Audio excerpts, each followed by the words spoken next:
queria começar por agradecer, aliás, felicitar a organização por esta sua iniciativa. Como já aqui foi dito, obviamente que teve sucesso. A única forma de justificar estes heróis e heroínas que aqui estão até esta hora. Agradecer também o convite que me foi feito para aqui estar presente, não podendo deixar de saudar não só os meus colegas de mesa, mas permitam-me uma saudação muito especial para todos aqueles resistentes numa sexta-feira à tarde. Eu já pedi à nossa Presidente que me dê um toquezinho ali no microfone quando chegar aos 10 minutos, para eu não ter qualquer tipo de tentação. Eu sei que tenho 20 minutos, mas de qualquer forma fico mais tranquila se for avisado aos 10. Ora bem, este foi o tema que me foi dado com as regiões autónomas, governança ambiental multinível e integração europeia. Foi exatamente esse o tema que me foi apresentado e por isso é esse também que aqui vou sempre manter. Eu estruturei a minha intervenção em 3 diferentes momentos ou planos e a ideia é partir um bocadinho de uma formação teórica, aliás, como o meu colega também fez, no sentido de explicar o que é esta governança, e partir depois para a sua aplicação prática, especificando mesmo num tema concreto. Isto é, não ficarmos apenas no tema teórico de dizer o que é a governança, mas ver num exemplo concreto, claro que justificarei o porquê de escolher um e não outro, como é que efetivamente esta governança se pode ou não aplicar, quais são as suas dificuldades, quais seriam as suas vantagens também. Assim sendo, terei um primeiro ponto muito breve sobre este multi-level governance, um segundo em que já estão a ver que eu vou aplicar um modelo a uma política comum da União Europeia, e será a das pescas, e um terceiro em que vou me centrar num caso muito particular que tem a ver com a regionalização. Hoje anuncia-se a regionalização das pescas, eu quero ver como é que a regionalização responde ou não àquilo que é a temática da governança multilevel. Ora, primeiramente, o que é esta governança multilevel, multilevel governance, por isso é que eu coloquei ali aqueles iniciais. A governança não é exatamente a mesma coisa que a governação e por isso eu mantenho exatamente o termo governança que me foi dado, porque quando nós falamos de governação nós estamos a falar ao nível de um Estado. Quando nós estamos a falar de governança nós estamos a falar de uma descentralização da autoridade governativa que passa por vários níveis efetivamente. Por isso, quando nós falamos de governança, já estamos a falar não só de uma autoridade de Estado, mas estamos a falar de outras autoridades a nível de instituições que importa envolver e que se situam, de facto, a diferentes níveis. Ora, este modelo de administração pública que exige vários níveis de autoridade, e aqui estão aqueles que me interessam aqui focar, europeia, nacional e regional, porque uma vez que venho aqui com a função de deputado ao Parlamento Europeu, parece-me que seria para mim mais natural enverdar por estes 3, na implementação de políticas comuns. Há uma política comum europeia, da União Europeia, uma política comunitária, vamos ver como é que ela se pode desdobrar por diferentes níveis de autoridade. Inicialmente, quando se começou a falar sobre este modelo, estava-se a falar sobretudo ao nível das políticas de coesão e em prol do desenvolvimento regional e, claro, sempre dentro do contexto da integração europeia, aliás, porque estes estudos começaram muito para ver como é que a integração de vários países proponentes para a União Europeia se faria. A origem tem muito a ver com o Tratado de Maastricht de 1992 e, aliás, todos estes estudos sobre o modelo de governança multinível são, de facto, dos inícios da década de 90.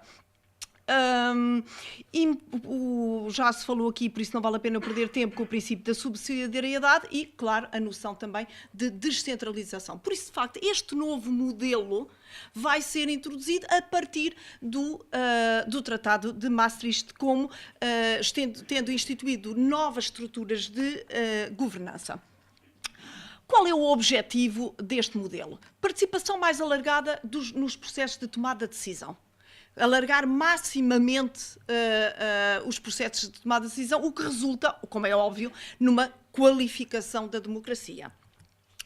Uma proximidade mais estreita entre a autoridade e a generalidade, esta visão mais alargada dos cidadãos, resultando na tal descentralização da autoridade que se pode fazer a vários níveis.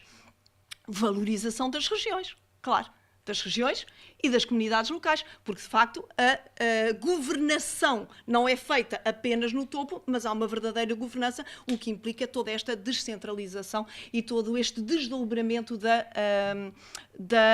autoridade, resultando então na intensificação do projeto Uma Europa dos Cidadãos, que é precisamente introduzido no Tratado de Maastricht. E estes são realmente os grandes objetivos. É preciso, e é isto que eu vou tentar ver, se estes objetivos se podem ou não concretizar no caso concreto que aqui escolhi para vos apresentar. Desafios que se colocam para uma verdadeira governança multinível. Vontade política. É preciso que haja primeiro vontade política para uma delegação de poderes. É preciso que haja responsabilidade política para exercício desses mesmos poderes.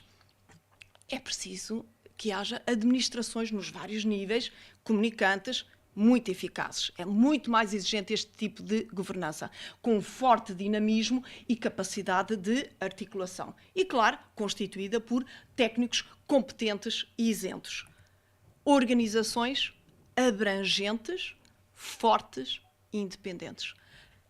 A governança exige isto de uma forma muito sintética, é muito mais exigente do que, obviamente, uma governação apenas de um único nível e governação efetiva. Porquê que eu optei por aplicar ou procurar aplicar este modelo à política comum de pescas? É a primeira questão que se tem que colocar, porque afinal a grande temática é a governança ambiental multinível. Como é que eu vejo que possa passar daqui para a política comum de pescas?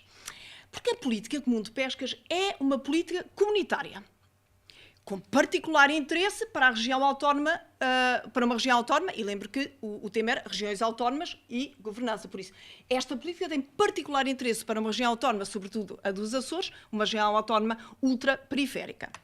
E aquilo que nós verificámos é que a nossa integração na União Europeia determinou uma abertura do acesso às águas a partir das 100 milhas e que nós consideramos que teve como consequência direta um forte depauperamento dos recursos halieuticos. Por isso, efetivamente, o que nós aqui verificamos é que uma governação de topo, uma microgestão também da parte de Bruxelas, sem participação dos outros níveis nesta governança, prejudicou-nos seriamente. Está, neste momento, num processo de revisão. E isto, para mim, é que é o fundamental. Neste momento, estamos num processo de revisão da política comum de pescas. E, atendendo às propostas da Comissão, de facto, o eixo orientador de toda a reforma é a questão ambiental. São as prioridades ambientais que determinam a reforma da política comum de pescas, assente na sustentabilidade dos estoques. Anuncia-se, segundo as propostas da Comissão e não só, anuncia-se que a futura política comum de pescas vai ser regionalizada. Muito bem. Essa regionalização será uma governança multinível ou não? Por isso estão a ver como é que eu fiz a ligação daquilo que tinha para este exemplo. Será possível aplicar este modelo à política comum de pescas? Vai. Seria? Sim, claro. Seria. A Comissão teria que delegar poderes, que neste momento tem. A autoridade ter-se-ia que desdobrar pelos níveis europeu, nacional e regional. Não apenas dois, mas no mínimo teríamos que haver aqui um desdobramento da autoridade a 3 níveis. Os Açores teriam que passar a intervir com poder decisório sobre algumas matérias relativas à gestão da política comum de pescas. Não falamos de governança multinível. E, então, efetivamente, cumprir-se-ia aquilo que a Comissão anuncia como a regionalização da política comum de pescas. Sr. Presidente, estou no terceiro ponto, como pode verificar. Está, exatamente. Nos 10 minutos. E no terceiro e último ponto. Mas o maior. Mas aqui vou saltar alguns slides, porque acho que posso fazer. O projeto, por isso aqui, é a aplicação de facto deste modelo de governança multinível à PCP, à Política Comum de Pescas, e sobretudo à anunciada regionalização. E não há dúvidas nenhumas que a regionalização foi anunciada largamente pela Comissão Europeia. Vejam, isto é uma citação do Livro Verde que a Comissão lançou em 2009 e o que é que nós temos aqui? Importa reavaliar a abordagem atual, baseada na microgestão, ao mais alto nível político, que agora se rejeita. Para quê? Para estabelecer uma hierarquia... para estabelecer, não posso ir tão depressa, alinhar o processo de decisão da PCP pelo aplicado a todas as outras políticas comunitárias. E qual seria a opção? Delegar uma maior parte da atual gestão de pormenor na Comissão em cooperação com os Estados-membros e o Parlamento Europeu. Até agora estamos a falar de quantos níveis? 2. De facto, 2. Estamos a falar verdadeiramente de uma regionalização? Ainda não me parece. Isto é o texto em que a Comissão anuncia a regionalização, o texto de 2009. E depois continua outra opção, e é por esta opção que ela depois vai em 2011, seria disposições específicas de gestão regional aplicadas pelos Estados-membros e sujeitas às normas e controle comunitários. Começamos a ficar bem dispostos, não é? Porquê? Porque aparece ali o termo regional. Sim, senhor, regionalização e vamos ter poder. Pelo menos seria uma primeira leitura. O facto do tratado conferir à comunidade a competência exclusiva pela política de pescas, ou seja, só Bruxelas é que manda na política comum de pescas, não obsta, diz a Comissão, não obsta a que as decisões de aplicação sejam delegadas nos Estados-membros. Ora bem, voltamos outra vez a ter apenas 2 níveis. Comissão, Estados-membros. Por isso, nível europeu e Estados-membros. Já me perdi outra vez, já não tenho outra vez as regiões. Na maioria dos casos, esta delegação deveria ter lugar ao nível das regiões. Que regiões? Marinhas. Ou seja, nós estamos a falar das regiões de estatuto político, estamos a falar das regiões de estatuto, eu diria aqui, se me permitem, ambiental. As regiões marinhas. Não diria, isto é com uma certa liberdade de pensamento. Já que os ecossistemas e as unidades populacionais, e aqui se justifica esta minha liberdade de pensamento, dizer que as regiões marinhas é uma classificação não política, mas é ambiental, já que os ecossistemas e as unidades populacionais partilhadas cobrem vastas zonas geográficas e não podem ser geridos individualmente pelos Estados-membros. Então, aquilo que a Comissão verdadeiramente propõe é regiões marinhas em que haja uma competência, uma autoridade partilhada. Por aí adiante, e isto já não vou de todo ler, senão talvez aqui quando se fala na possibilidade do próprio setor intervir, isto é que seria verdadeiramente uma governança. Porque teríamos Europa, teríamos Estado-membro nacional, teríamos regiões e até teríamos o setor, a autogestão. Isto é o texto da Comissão de 2009. Mas avançamos e eu, a partir do texto que fiz, da leitura que fiz do texto do Livro Verde da Comissão em 2009, eu diria a regionalização corresponderia efetivamente a uma governança multinível. Como Conselho Europeu e Parlamento pronunciar-se-iam, de acordo com a proposta de 2009, sobre os princípios, Comissão Europeia e Estados-membros teriam decisões a matéria de aplicação, 2 níveis. Terceiro nível, o setor, autogestão. As regiões. As regiões, só se fala de regiões marinhas. Como se apresenta a regionalização, afinal, nas propostas legislativas da Comissão Europeia, que saíram a 13 de junho de 2011 para a reforma da PCP pós-2013. É que até agora, afinal, tanto se falava de regionalização, mas a regionalização fala-se das regiões marinhas.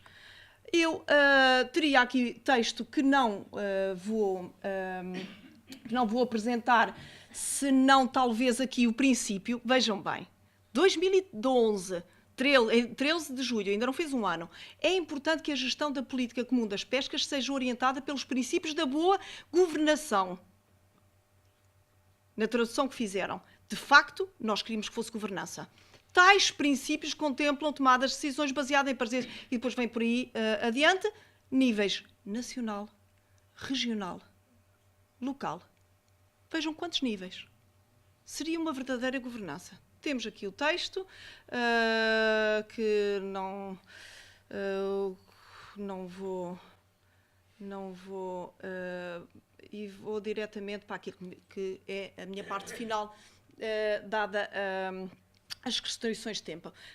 Todos os textos que eu li tinham orientavam-se para quê?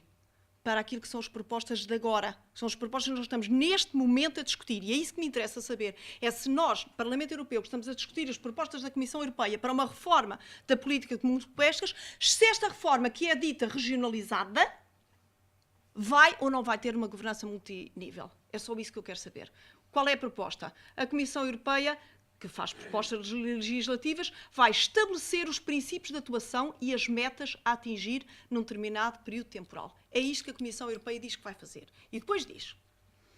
Depois temos o Parlamento Europeu e o Conselho, ambos são co-legisladores. E o que é que vai competir a cada um? Bem, o Conselho Europeu vai ficar a definir taxas e cotas. O Parlamento Europeu, os planos de recuperação.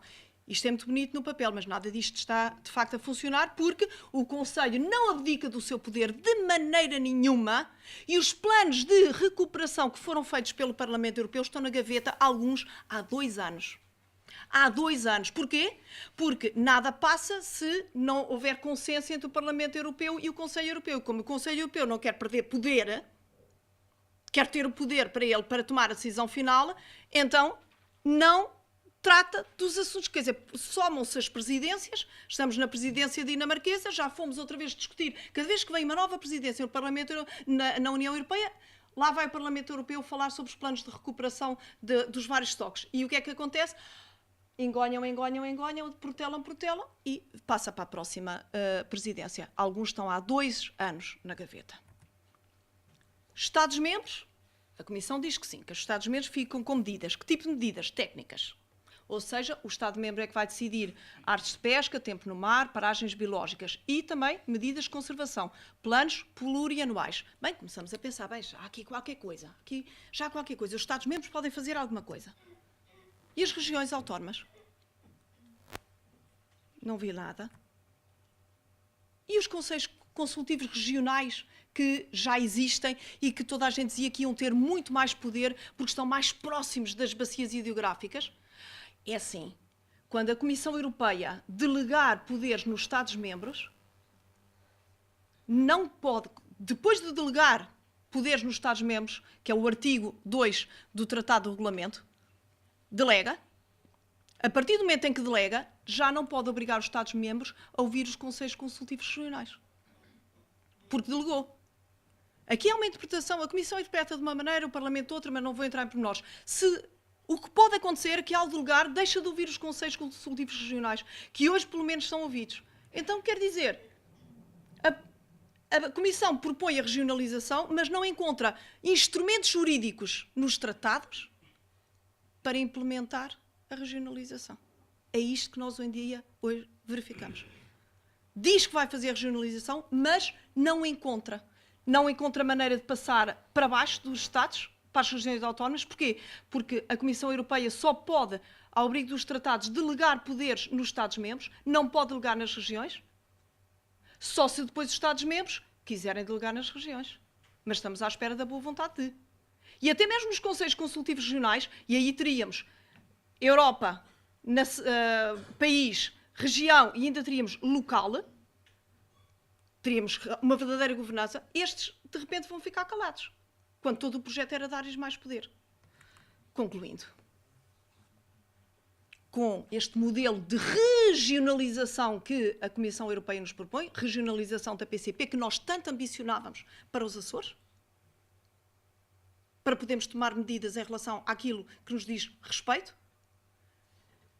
eu pergunto, com o modelo, claro que foi tudo muito breve, posso perguntar, mas é melhor eu dar a resposta, porque se calhar não terei passado bem a mensagem para poderem dar a resposta. Eu vou dar já a resposta. É assim, descentralização com estas propostas da Comissão. Eu diria que sim. Sim, descentralização há um bocadinho, não é? Há um bocadinho de delegação de poderes. Mas reduzida. Regionalização, como é anunciada? Não certamente política, porque eu não vi nada para as regiões. Quanto muito, biológica. Regiões marinhas. Ecossistémica, porque a abordagem da PCP anuncia-se como sendo ecossistémica. De facto, ambiental. Aquilo onde se vai mais longe nas propostas da Comissão é dizer que bacias hidrográficas são partilhadas por vários Estados-membros e os Estados-membros têm que se entender para gerir aquela bacia geográfica. E o que é que acontece se não se entenderem? É assim, se em 3 meses não se entenderem, a Comissão toma poder outra vez e decide tudo. Meus amigos, às vezes 3 meses não dá para marcar uma data para se reunirem todos. Quanto mais para resolverem como é que se gera uma bacia hidrográfica no que diz respeito às suas múltiplas espécies e interações. Não será que estamos a falar de renacionalização em vez de regionalização? Porque, afinal, de facto, o poder é só delegado da Comissão Europeia para os Estados-membros. Então, se calhar nós estamos a falar é de renacionalização e não verdadeiramente de regionalização. E muito menos regionalização política, que era aquilo que nós efetivamente queríamos. Sem abdicar desta regionalização biológica, se ela fosse apoiada com a força, com a autoridade política. Governança multinível. O Tratado de Regulamento da União Europeia não favorece, afinal, a governança multinível. É este o grande modelo, hoje em dia, da União Europeia e aquilo que a gente vê com um exemplo concreto numa reforma de política comunitária em curso, é que, afinal, não parece ser possível. Muito obrigada.